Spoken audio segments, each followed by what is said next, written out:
Introduction to Spanning Tree Protocols, created by JG Technology. First, I'm going to start with a definition and a brief overview of spanning tree protocols. So, spanning tree protocols operations prevent layer 2 loops. It allows only one active path to exist between any layer 2 devices. This operation is transparent to end devices, and the end device cannot detect whether it is connected to a single layer 2 switch or a group of multiple switches. To create a layer 2 network with redundancy, you must have a loop-free path between all nodes in a network. An SCP algorithm calculates the best loop-free path throughout a switched network. When a local area network port becomes active, first it starts to send and receive STP frames, which are called Bridge Protocol Data Units, bpdus, at regular intervals. Switches do not forward these frames, but use the frames to construct a loop-free path. Multiple active paths between switches cause loops in the network.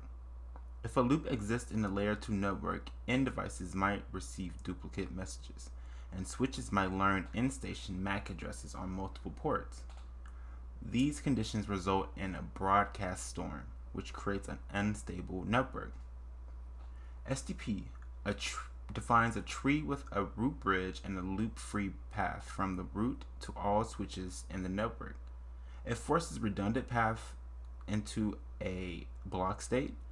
If a network segment in the spanning tree fails and a redundant path exists, the STP algorithm recalculates the spanning tree topology and activates the blocked path.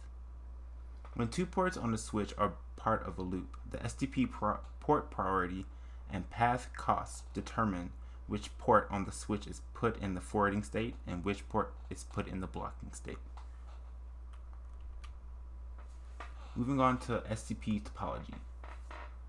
All switches in an extended local area network that participates in the spanning tree gather information about other switches in the network by exchanging bpdus. This exchange of bpdus results in the following actions. 1.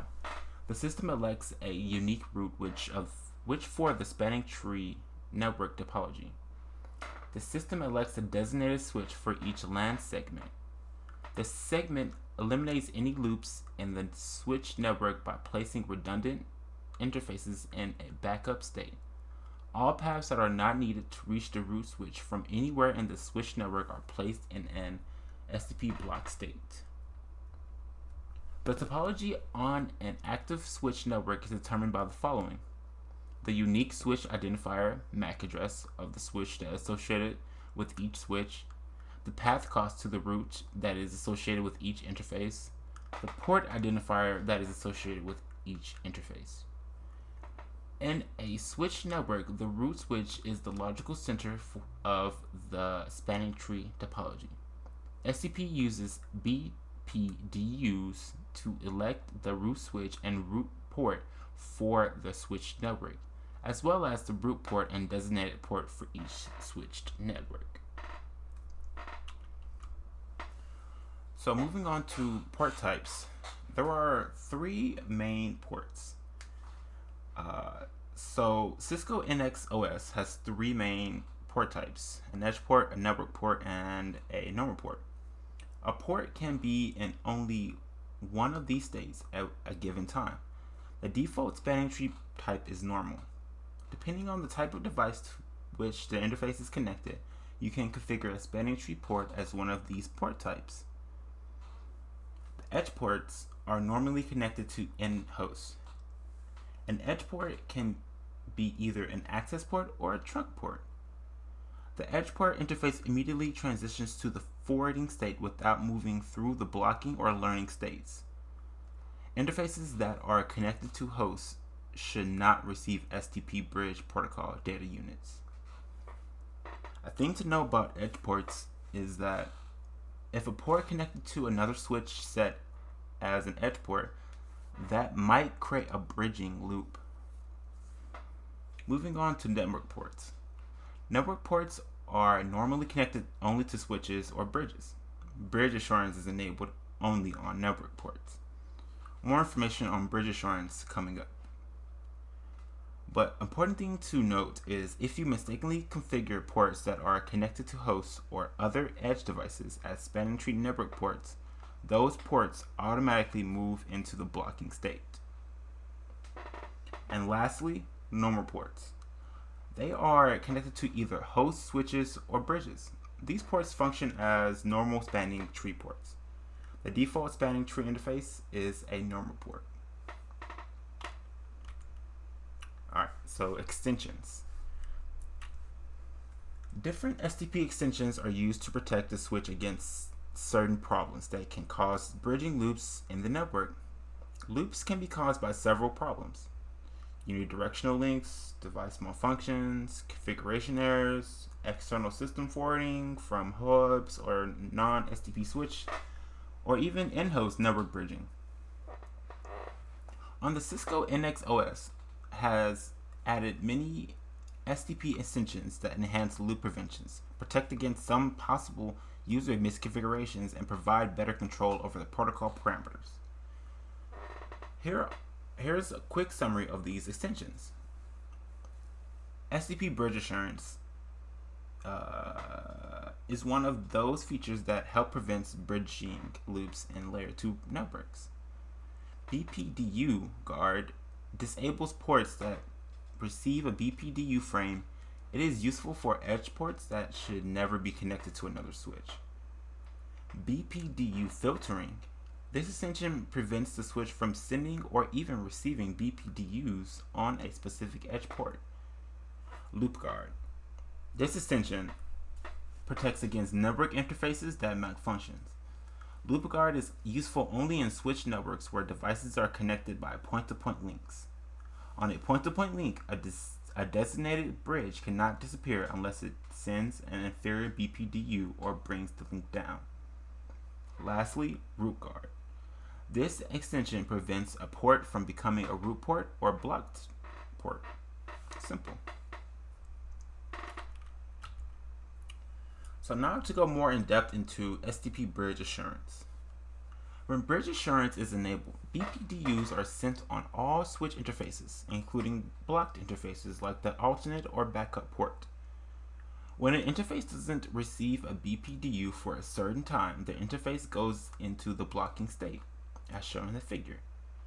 When a second switch fails and stops sending bpdus, switches 1 and 3 disable the ports facing switch 2 to prevent any loops.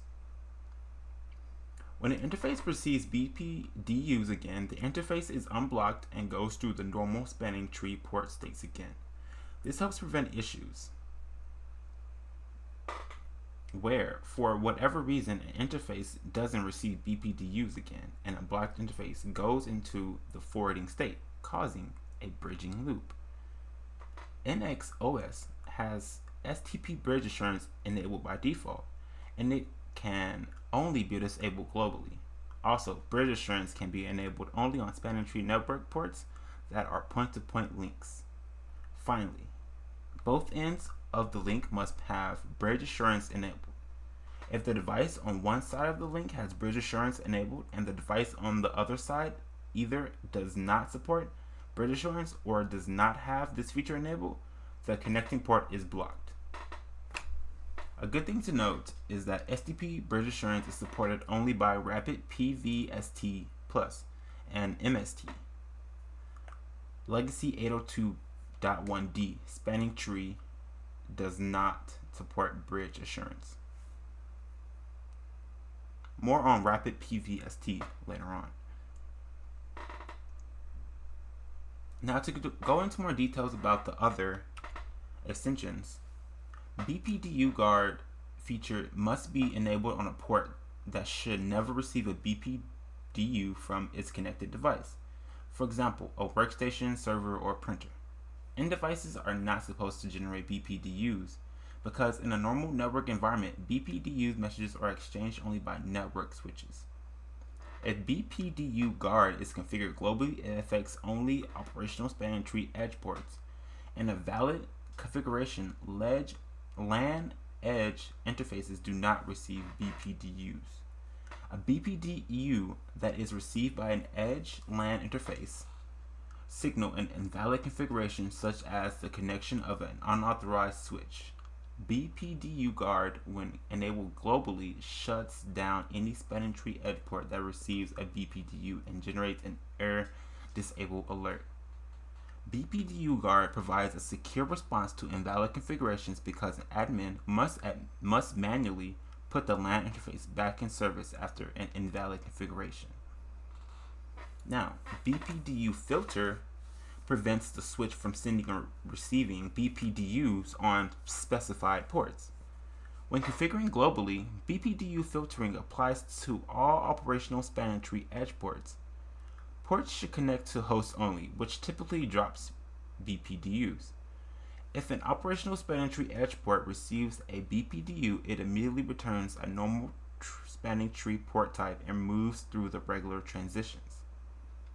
In that case, BPDU filtering is disabled on this port, and the spanning tree resumes sending BPDUs on this port. A good thing to note about this is that you need to use care when configuring BPDU filtering per interface. Explicitly configuring BPDU filtering on a port that is not connected to a host can result in bridging loops because the port will ignore any BPDU that is received and go to forwarding. Now, loop guard protects network from loops that are caused by the following: network interfaces that malfunction, busy CPUs, anything that prevents the normal forwarding BPDUs. An STP loop occurs when a blocking port in redundant topology erroneously transitions to the forwarding state. This transition usually happens because one of the ports in a physically redundant topology stops receiving BPDUs. Loop guard is useful only in switch networks where devices are connected by point-to-point links. On a point-to-point link, a designated bridge cannot disappear unless it sends an inferior BPDU or brings the link down. You can use loop guard to determine if a root port or alternate backup root port receives BPDUs. If the port does not receive BPDUs, loop guard puts the port into an inconsistent state until the port starts to receive BPDUs again. A port in an inconsistent state does not transmit BPDUs. If the port receives BPDUs again, the protocol removes its loop inconsistent condition and the STP determines the port state because such recovery is automatic. Loop guard isolates the failure and allows STP to converge to a stable topology without the failed link or bridge. Disabling loop guard moves all loop inconsistent ports to the listening state. Lastly, root guard does not allow that port to become a root port. Simple. If a port received BPDU triggers an STP convergence that makes that designated port become a root port. That port is put into a root inconsistent state. After the port stops sending superior BPDUs, the port is unblocked. Through STP, the port moves to the forwarding state because recovery is automatic. If root guard is enabled on a specific interface, it applies its functionality to all virtual LANs to which that interface belongs. Root guard is used to enforce the root bridge placement in the network and ensures that the port on which root guard is enabled is the designated port. Normally, root bridge ports are all designated ports, unless two or more of the ports of the root bridge are connected. If the bridge receives superior BPDUs on a root guard enabled port, the bridge moves this port to a root inconsistent STP state. In this way, root guard enforces the position of the root bridge. Now, moving on to unidirectional link detection. This is a Cisco proprietary layer 2 protocol that enables the devices to automatically detect the loss of bidirectional communication on a link. Unidirectional link occurs whenever traffic sent by a local device is received by its neighbor, but traffic from the neighbor is not received by the local device. All connected devices must support UDLD for the protocol to successfully identify and disable unidirectional links.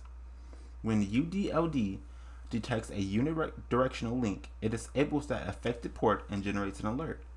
Unidirectional links can cause a variety of problems, including spanning tree topology loops. UDLD supports two modes of operation, normal and aggressive. In normal mode, the UDLD can detect unidirectional links due to misconnected ports on fiber optics connections. In aggressive mode, UDLD can also detect unidirectional links due to one-way traffic on fiber optics and twisted pair links, and to misconnected ports on fiber optic links, as shown in this figure.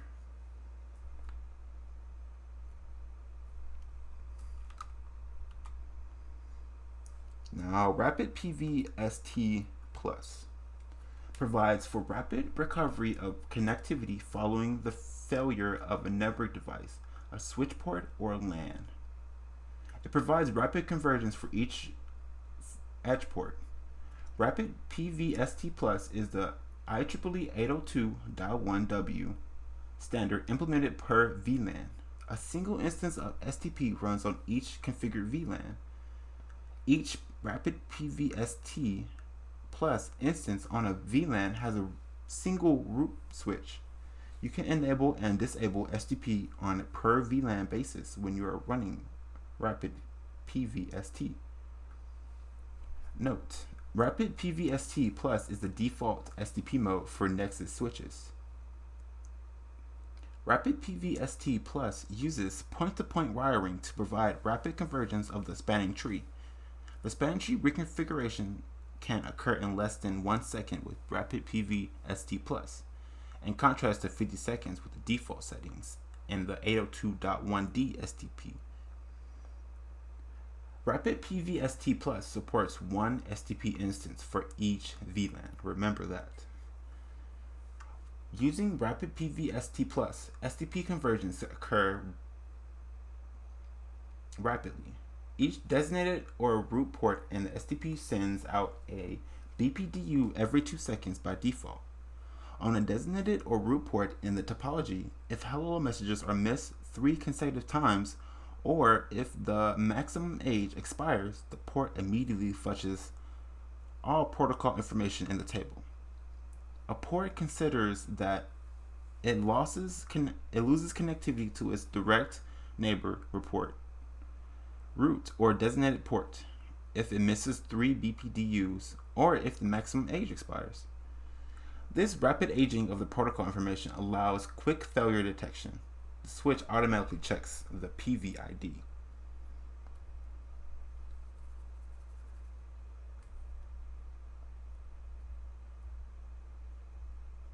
Rapid PVST ports are connected through point-to-point links as follows. First, edge ports. When a port is configured as an edge port on an RSTP switch, the edge port immediately transitions to the forwarding state. You should configure only on ports that connect to a single end device as edge ports. Edge ports do not generate topology change when the link changes. Root ports. If Rapid PVST Plus selects a new root port, it blocks the old port and immediately transitions the new root port to the forwarding state. Lastly, point-to-point links. If a port connected to another port through a point-to-point link and the local port becomes a designated port, it negotiates a rapid transition with the other port by using the proposal agreement handshake to ensure loop-free topology. Rapid PVST Plus achieves rapid transition to the forwarding state only on edge ports and point-to-point links. Although the link type is configurable, the system automatically derives the link type information from the duplex setting of the port. Full duplex ports are assumed to be point-to-point ports, and half duplex ports are assumed to be shared ports. Edge ports do not generate topology changes, but all other designated and root port generated a topology change, bpdu, when they either fail to receive 3 consecutive bpdus from the directly connected neighbor or the maximum age times out. At this point, the designated or root port sends out a bpdu with the TC flag set. The bpdus continue to set the TC flag as long as the TC while count timer runs on that port. The value of the TC while timer is the value set for the hello time plus 1 second. The initial detector of the topology change immediately floods this information throughout the entire topology. When rapid PVST plus detects a topology change, the protocol does the following. Start the TC while timer with a value equal to twice the hello time for all the non-edge root and designated ports if necessary. Also, it flushes the MAC addresses associated with all these ports. The topology change notification floods quickly across the entire topology. The system flushes dynamic entries immediately on a per port basis when it receives a topology change. This figure shows switch A as the root switch set the TC bit in its bpdu. This bpdu floods to the whole network. Normally, the TC bit is set by the root for a period of max age plus 4 delay seconds, which is 10 plus 15 equals 35 seconds by default. A good thing to note is that the TCA flag is used only when the switch interacts with switches running legacy 802.1d STP. The proposal and agreement sequence then quickly propagates toward the edge of the network and quickly restore connectivity after topology change.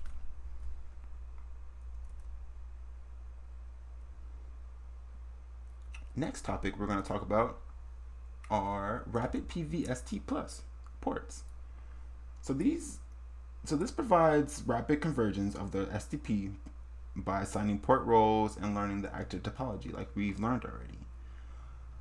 So this technology builds on 802.1d STP to select the switch with the highest priority, lowest numerical priority value, as the root bridge.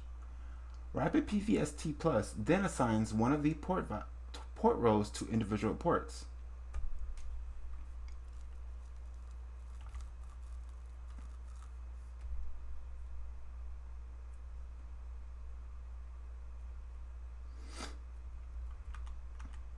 As shown in this figure. Root port provides the best path, lowest cost, when the switch forwards packets to the root bridge. Designated ports connects to the designated switch, which incurs the lowest path cost when forwarding packets from that LAN to the root bridge. The port through which the designated switch is attached to the LAN is called the designated port. Alternate port offers an alternate path toward the root bridge to the path provided by the current root port. An alternate port provides a path to another switch in the topology. Backup port acts as a backup for the path provided by a designated port toward the leaves of the spanning tree. A backup port can exist only when 2 ports are connected in a loopback by a point-to-point link, or when a switch has 2 or more connections to a shared LAN segment. A backup port provides another path in the topology to the switch. Disable ports has no role within the operation of the spanning tree. In a stable topology with consistent port roles throughout the network, rapid PVST ensures that every root port and designated port immediately transitions to the forwarding state, while all alternate and backup ports are always in the blocking state. Designated ports start in the blocking state. The port state controls the operation of the forwarding and learning processes.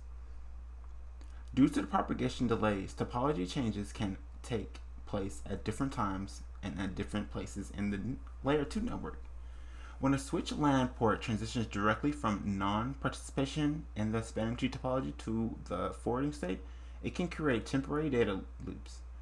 Ports must wait for new topology information to propagate through the switch LAN before starting to forward frames. Each LAN port on the software using Rapid PVST or MST exists in one of the following four states. Blocking. The switch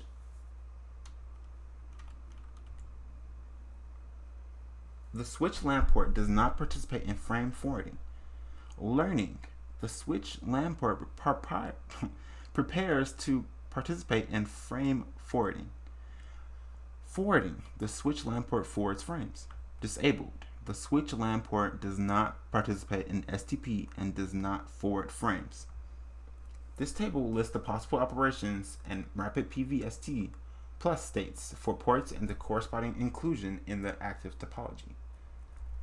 To control STP selection, you can set cost value to change the selection. Lower cost values to switch LAN interfaces are selected first, and higher cost values to switch LAN interfaces are selected last. If all LAN interfaces have the same cost value, SCP puts the switch LAN interfaces with the lowest number in the forwarding state and blocks other interfaces.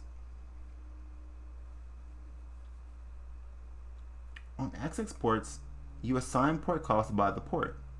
On trunk ports, port costs can be assigned by VLAN. The same port cost needs to be assigned to all the VLANs on a trunk port. Cisco NX-OS supports two different path cost methods, short and long methods. A short path cost is a 16-bit value and ranges from 1 to 65,535. However, a long path cost is a 32-bit value, which extends the value of 200 million. Rapid PVST Plus uses the short 16-bit path cost method to calculate the cost by default. The STP port path cost default value is determined from the media speed and the path cost calculation method of a LAN interface. If a loop occurs, STP considers the port cost when selecting a switch LAN interface to put into the forwarding state. If a loop occurs and multiple ports have the same path cost, Rapid PVST Plus considers the port priority when selecting which switch LAN port to put into the forwarding state. Lower priority values are selected first, and higher priorities are selected last. If all switch LAN ports have the same priority value, Rapid PVST Plus puts the switch LAN port with the lowest LAN port in the forwarding state and blocks other LAN ports. The possible priority ranges is from 0 through 224. The default is 128. Configurable increments of 32. Software uses the port priority value when the LAN port is configured as an access port and uses VLAN port priority values when the switch LAN port is configured as a trunk port. Alright, y'all. Thank you for listening to my introduction to spanning tree protocols. My next video will touch on the spanning tree configurations and verifications. So if you were able to listen along and enjoy this content, please give a like and subscribe to future videos I will put out. This is only the beginning. I appreciate your time and I will greatly appreciate any feedback.